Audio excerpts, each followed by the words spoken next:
Alrighty then, hello and welcome. And on the game table today is Dungeons & Dragons Castle Ravenloft board games. Now, this is actually one of the, let's see, yeah, we'll go ahead and flip this over. This is one of the Dungeons & Dragons Adventure System board games. Now, if you've never played one of the Dungeons & Dragons Adventure System board games, they're good. I would actually say they're a really, really good introduction to the whole RPG, dungeon crawler style board game in general. They're really simple. Character customization is really easy. There's not that much leveling up that you have to do, not a whole lot of extra that you have to deal with. And they're compelling. They're fun. I hear this one's really mean, so if you are going to start somewhere, maybe this one might not be the best. You may want to start with the Legend of Drizzt board game, which could be a good one to, just add to your collection in general. I don't know. These are what kicked off my love for board games, specifically the Legend of Drizzt one. That was the first board game that we ever got that was more than Monopoly or anything like that, and it it kind of propelled this whole thing. Then again, my second step right after that was to buy Gloomhaven. So maybe I didn't make the best choice altogether. I should have ramped up a little bit more slowly, but it is what it is. So anyway, real quick peek at the back here.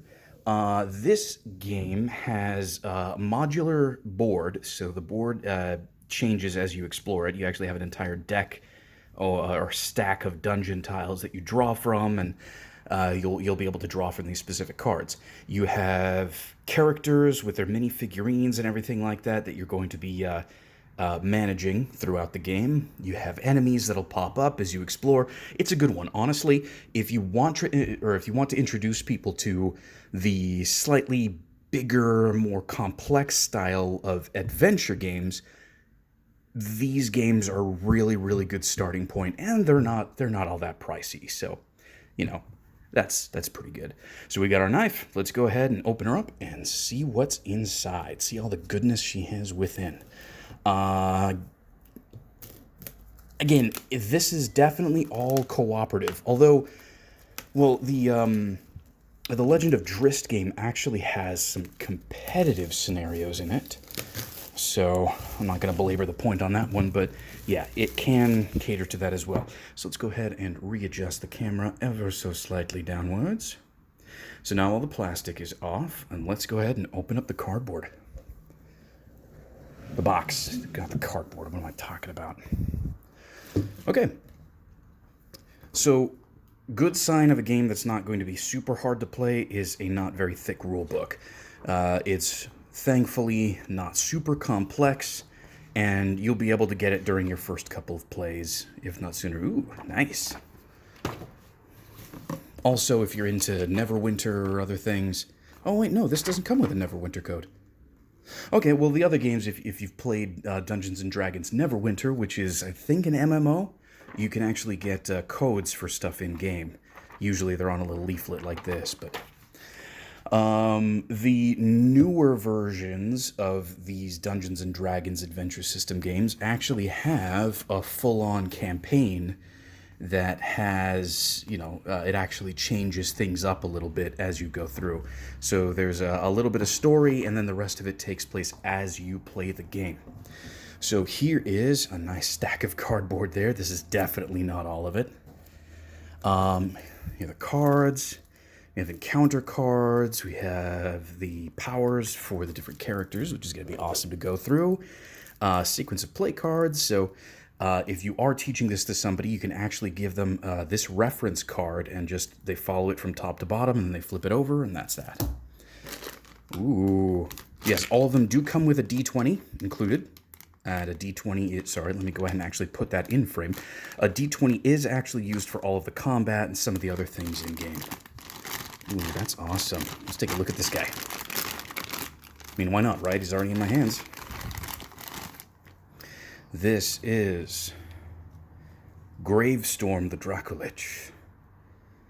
The minis are surprisingly good quality. You can still see the seam right there, and it's not amazing. It's not like Kingdom Death Monster quality, but these are actually really, really solid. I'll go ahead and add this to the collection. Not like I don't have enough of those.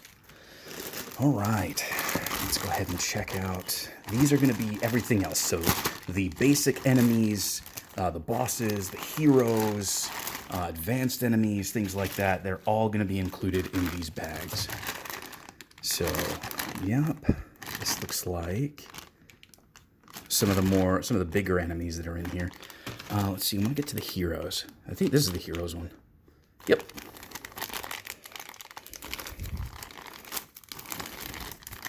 Let's go ahead and open this up. All right. So this is Alyssa, the Ranger. Now, pretty good quality. Something I'm actually surprised at is the swords look reasonably straight. Huh.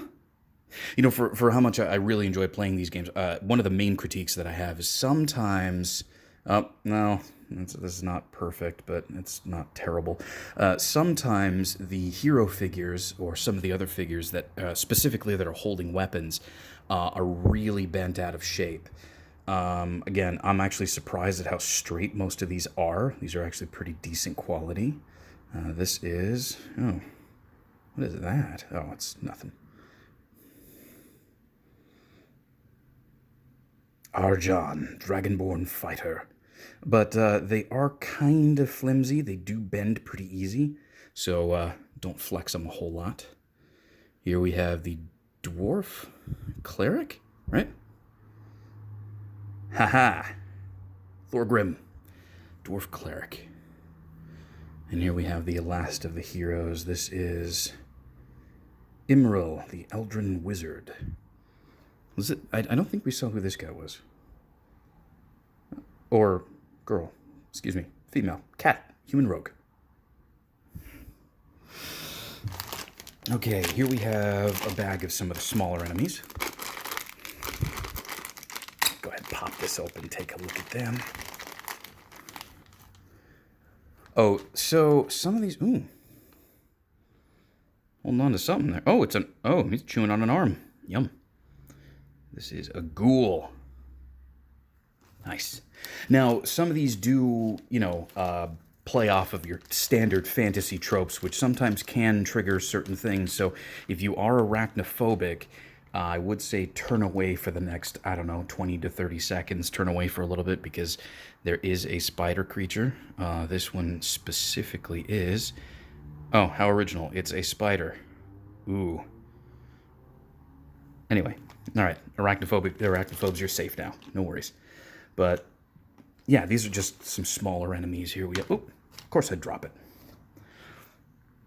Here we have a kobold skirmisher. Again, I'm actually really happy that these weapons are surprisingly straight. Of course, if they weren't, it's nothing that some hot water wouldn't be able to fix. But, again... I generally want to avoid doing that. I usually like just having my minis be in decent condition right out of the bag. Let's check out some of these. Why not? It's probably a gargoyle, right? Yeah, this is sort of like your classic fantasy D&D meets Elizabethan horror. So you're going to have werewolves and dragons and gargoyles and the like. This one is a zombie dragon, definitely very Dungeons and Dragons in that sense. Again, pretty decent quality. You can still see the seam there, which is not that great. So if you want to paint it, you're definitely going to have to base coat. Well, you always have to base coat it, but you're going to want to base it with something that's going to go ahead and fill in some of those seams. It looks like it cuts all the way across there. Oh yeah. Oh, there's a big gap right in the middle there. That's... oh well. Let's see. What's this? Obviously, there are more enemies, but... oh, oops. I guess these are, like, ethereal enemies? Let's take a quick peek. Here we've got... ooh. Can you see that at all? A little bit there. It's a wraith. So that's pretty awesome. I like that they actually finally... because with some of the other ones that another wraith, some of the other ones that I've got, the enemies are not super like thematic when it comes to the actual materials that they use. Ooh, oh, that's awesome. What are you? A blazing skeleton. Nice. But yeah, some of the minis are not super differentiated. So I guess they've got like this reddish brown sort of brick color for the fleshy enemies. You've got blue for the heroes. You've got this see-through blue for the ethereal enemies, and then you have the bone white for the undead enemies. So that's pretty awesome. I'm glad that they did that at least. Oh! Look at this. Look at this. They packaged this in its own plastic thing to sort of protect it. That is nice. Look. Normally, something like this would just be free-floating. This would be bent all over the place. But no, that kept its shape. That's really awesome. Okay, well, I'm going to go ahead and push that right back to where it came from and leave it there. Yeah, there's another one in there. That's awesome. Okay, so here are some of the other main figures. I think these are probably like bosses or... Again, this whole differentiation between all of the pieces is kind of new to me with these Dungeons and Dragons games, because normally these are all just sort of free floating in one big bag or multiple bags, and the color doesn't seem to make a whole lot of sense. But yeah, these are actually differentiated really nicely. So yeah, we've got a werewolf here. We've got what is this right here? Is this Strahd? Let's see if it's Strahd. Yep, Count Strahd, the vampire. And he's the guy who was on the cover. That's Strahd. But yeah, it looks like I guess these are sort of main boss type enemies, or Clack, Kobold Sorcerer. Yeah, these are probably like main boss enemies. That's really cool. I'm glad that they did that. So let's see. Yep, more cardboard underneath it all. Let's try to not destroy this and just get it out. Come on. Come on. There we go. There we go. Okay, so that insert goes back in here. Thankfully, these also have like a decent insert in them, so you can mostly fit everything back. It can be kind of an uncomfortable process to try doing that with some of these games. Let's see, cool. I'm in between. Let's go ahead and just cut that open. Take a look at some of the cardboard pieces. Mm-hmm. Oh, okay.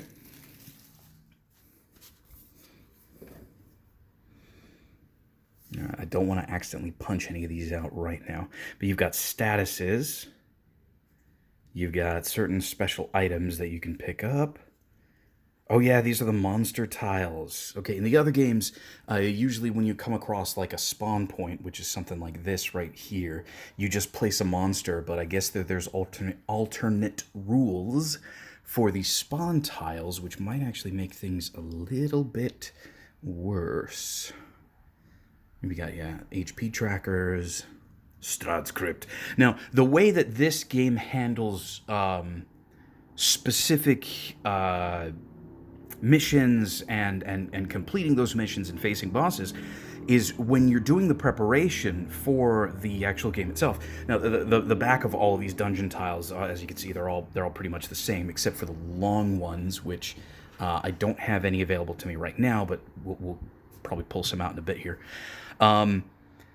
You will place these special named tiles a certain way down into the stack. So you're sort of blindly drawing and exploring and trying to keep yourselves alive while trying to find something like Strahd's Crypt in order to advance the story or complete an objective or things like that. That's the way that this works. So thankfully, like I said, it's really approachable because you shuffle the tiles, you shuffle the cards. Each player chooses a character and their starting cards, and that's it, you go. So, again, really, really awesome how these are easy enough to sort of jump into and teach on top of that. Here's another one, Crypt of Barov and Ravenovia. Ravenovia? Crypt of Sergei von Zarovich. Yep. Yeah, sometimes you'll use these special pieces for certain events. Like you have to search around, like a part of the part of these or part of what am I saying? Search around these tiles, and there'll be specific places where you would have to draw like one of these crypt pieces. As you can see, one of these coffins. So you're looking around at all the coffins, and you pop one open, and then it's like, oh, it was empty. Nothing's there. I don't know if that's a good or bad thing, but you know, that's the way that works. Again, though, you have more of these special pieces which come into play in specific cases. It will give you all of the rules for them, which is really, really nice. You don't have to be guessing around a whole lot. So all of these look like they're mostly the same. We've got 3 months to... Oh, geez, that would be terrible to have to face. I think you might have to draw... Okay, so some of these tiles specifically have this symbol up here. So that would be interesting. Can't wait to actually dive into that. Oh, cool. So I guess if you're doing the whole tiles instead of just drawing cards, you actually have like specific enemies that you might draw along the way. So that could really mix things up. That's awesome. Yeah, all of these look like special tiles. Here we go. Here we go. Characters. So like I said, when you start up a game, you're going to choose a character and their starting cards. So you have AC, which is how difficult you are to hit. Your HP is obviously how many hits you can take. Your speed is how many spaces you can move. And your surge value is if you happen to be taken down, you will heal back up after using what's called a healing surge. You'll heal back up to whatever the surge value indicates. It's usually half your HP, so yeah, that fits here. Your character also has a natural ability. So in the case of Thorgrim, the Dwarf Cleric, you have Aid. You know healing techniques. At the end of your hero phase, if you did not attack, one other hero on your tile regains one hit point. So that's really awesome. And then you have these specific powers. So these that are italicized, you will always have. So Thorgrim, regardless of whatever else you choose, will always have Healing Ward. But he'll also have a Cleric Utility, At Will, and Daily. These are usually powerful, powerful one-shot abilities. And every character has pretty much that same layout. Some will have more abilities than others. Some will have less. Like, for instance, sorry, I'm kind of weirdly supporting this. Alyssa here doesn't have any specifically set powers. So she's always going to change up regardless of however you play her. This is the first level side, as you can see from right here, covering it up. So when you flip it over, you'll notice that all of the stats improve, and then they gain the critical hit ability. So that's the main reason for wanting to level up. And then all of the bosses have these specific kind of player tiles as well. So you'll have... It has an AC and an HP like a player character, and then it has its sort of behavior that you follow along here. Its attacks down here. Pretty good stuff. The cool thing about these is that every copy that you have, or every different Dungeons and Dragons adventure system game that you have, can integrate with each other. Here's the start tile for this tile set specifically. You're pretty much always going to use this and always going to set your character somewhere here. So, and here's the healing surges. Actually gives you some rules for them on the back in case you wanted to see. So there you go. Hey, big dragon. Oh, man. Well, anyway, not gonna slow you down too much with that. Let's go ahead and take a look at what's in this one. So let's not... Did I just... Okay. If I cut that, that's totally my fault.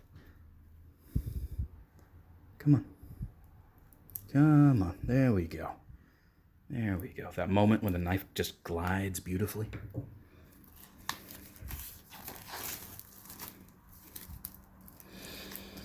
So some characters also will use these special tokens for some of their powers. So the power itself will say take the freezing cloud or the sun token, and these will be like a permanent effect that you can put on the board, and they will always work. So, like if you're fighting Strahd's a vampire, is weak to the sun. If you have something that can open up the, let in the sunlight and whatnot, or an ability that allows you to sort of call in sunlight, you'll use something like that. So here we have more of these special tiles and the basic tiles here. As you can see, they all fit like, together like a puzzle. And the way that you actually fit them together is the arrow points towards where your character was exploring from. So if my character is moving from here this direction, I'm exploring here, and I happen to draw the Irina Koliana's crypt tile piece here, then I would connect this arrow to this edge here. So it all connects really well, thankfully. Oh, that one is a trap. Let's see. More of these status effects over here and special tokens. Freezing Cloud. I'm assuming that this is definitely one of the sorcerer's abilities. Crypt corners, huh? All right. And that is pretty much everything. So, Dungeons & Dragons Adventure System games, these are absolutely awesome. Again, they're really easy to teach, really easy to get into. They're also kind of visually fun to look at and to play. This one's the Flesh Gold. And absolutely, I highly suggest buying one of these if you want something to introduce friends to, something that's a little bit more advanced than your standard fare of, Monopoly and Chutes and Ladders and Catan and whatnot. Oh, I guess we can go ahead and open these up real quick too. I figure why not. Let's see. Okay.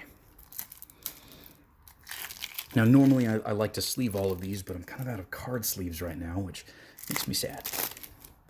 So you'll have, let's see, yeah. So the cards will be clearly labeled on the back as well before I wrap this up. Obviously you're going to have treasure cards. And these treasure cards encompass the stuff that you're going to get from enemies and the like, so like the Ring of Regeneration. You can regain 1 hit point instead of drawing the treasure card. What? Oh, when you would draw a treasure card. Okay. So you would choose to either draw a treasure card or heal 1 HP. I don't know why you'd want to do that, but because treasures are awesome. Wow. In future versions of these games, they add in a lot of gold. So you have like these gold points that you're trying to balance out. But it looks like most of these are items and boons, which is awesome. Ooh, adventure treasure. Okay, so these are new. These are different. I don't want to spoil it. Then you have the monster cards, which is awesome, because these are really easy to follow along. So if the zombie, so it has your AC and its HP. It's generally really low. So damage is how much actual, how many HP you're going to lose, while attack is, it'll make sense once you play the game. I'm not going to go ahead and over-explain it here. But you always have a basic tactic and then an otherwise tactic. So your enemies are always doing something. And the enemies are worth experience points, which you can spend to either level up or avoid certain specific card draws. Again, I would highly suggest picking one of these up and playing it for yourself rather than me just sitting here and explaining it to you during an unboxing rather than anything else. Let's see. Are these all just going to be monsters? Okay, and then you have the encounter cards. So some of these tiles here, like you can see right here, have a black arrow. And when a black arrow is drawn, an encounter card is drawn. So here's a trap. And this one's permanently active. You got to disable it. And that's where the D20 roll would come in. So, yeah. It's basically just the treasure cards, monster cards, and encounter cards that make up the entirety of the gameplay of this game.